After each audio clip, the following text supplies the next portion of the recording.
کیا یہ کاروبار جو پولٹری سے متعلقہ جناب، کبھی تو کروڑوں پتی، کبھی کاک پتی، اور یہ باتیں، کیا یہ کوئی کاروبار ہے بھی کہ نہیں جناب؟ بسم اللہ الرحمن الرحیم. جی سعید بھائی، اصل میں دیکھیں پولٹری اور لائف سٹاک، سر سب سے پہلے تو ہمیں یہ دیکھنا ہے کہ کیسے خوراک جو ہے 25 کروڑ عوام ہے پاکستان کی، اور ایکسپورٹ میں افغانستان اور مڈل ایسٹ میں بھی ایکسپورٹ ہو رہا ہے. بالکل آج تک کوئی غذائی بحران انڈے اور گوشت پولٹری میٹ کا کوئی آج تک پیدا نہیں ہوا. ہاں ضرور ہے کچھ وقت کے لیے ریٹ اوپر چلے جاتے ہیں یا نیچے آ جاتے ہیں، اور یہی پروٹین کا سورس ہے جو کہ بہترین ہے پولٹری کے حوالے سے. اسی طرح لائف سٹاک کے حوالے سے دودھ اور گوشت، اس کی ترسیل بھی جاری ہے. ملینز کے ہمارے پاس گائے اور بھینسیں موجود ہیں جو کہ ان چیزوں کا ذریعہ ہے عوام تک پہنچنے کا. اسی طرح ملینز برائلرز اور لیئرز موجود ہیں جو انڈے اور گوشت کا ذریعہ ہیں. یہ وہ چیزیں ہیں جو کہ فارمر کیسے وہ پروڈیوس کرتا ہے، یہ پوری ایک داستان ہے. اس میں پروفٹ بھی ہے، لاس بھی ہے، اس میں بیماریاں بھی ہیں، اس میں غذائی ان کی ضروریات بھی ہیں. ان کے مسائل کے لیے گورنمنٹ نے ڈائریکٹوریٹ بنائے ہوئے ہیں جو بھی ان کو ڈیل کرتے ہیں، اور وہ ڈائریکٹوریٹ بہت سارے ویٹری ڈاکٹرز، ان کے اوپر ڈائریکٹرز، اور ایک پوری ہیرارکی ہے جو بھی ان کو ڈیل کرتی ہے، اور وہ اپنے طور پہ اچھا کام کر رہے ہیں جو بھی ماہرین ہیں. پرابلم جو اس وقت ہے کہ وہ جو بیچارے ان کو پالتے ہیں، جو مویشی پال ہیں، جو کہ فارمر ہے، اس کے کیا مسائل ہیں؟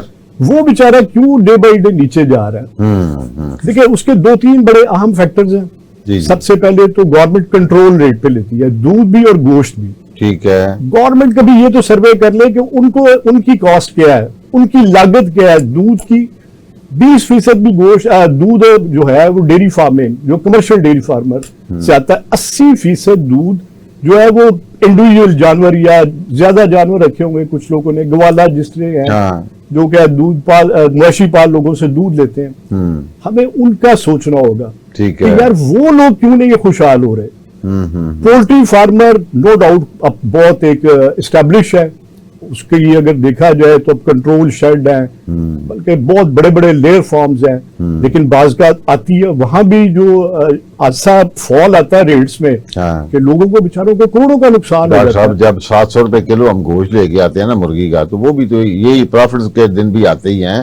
میرا خیال ہے کہ حکومتوں کا کام پرائس کو یہ بھی تو دیکھنا نا کہ افورڈیبل پرائس پہ رہے. اگر کاسٹ آف پروڈکشن کی بات کی جائے، یقیناً آپ سے رائے سازی کی جاتی ہوگی جو قیمتیں متعین کرتے ہیں. سر بالکل ایسے ہی ہے، بڑی قیمتیں متعین کرنے کا بھی ایک طریقہ کار ہے.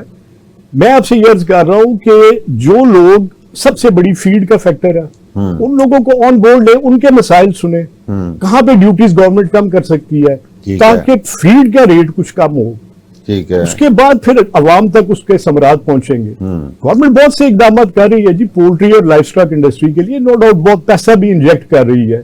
لیکن بہرحال ایک دفعہ اسٹیک ہولڈرز کو بیٹھنا پڑے گا، خواہ وہ لائف سٹاک کے ہو، مویشی پال ہو، یا جو کہ فارمر ہے برائلر اور لیئر کمرشل فارمر ہے، ان کو بھی بٹھانا پڑے گا گورنمنٹ کو. ان سے بھی کچھ لینے آ رہا کہ وہ بیچارے کن مسائل کا شکار ہیں. توانائی کا ان کو کیا ریٹ مل رہا ہے، بجلی کا ریٹ کیا ان کو مل رہا ہے، فیڈ کا ریٹ کیا مل رہا ہے، کون سی ایسے گورنمنٹ کام کر رہی ہے جس سے ان کو فائدہ ہو سکتا ہے. سر 2 چیزیں ہیں نا، آپ صرف فارمر کی بات کر رہے ہیں، اور رائٹ فارمر کا پروڈیوس کرنا یہ تو پہلی بات ہے نا جی.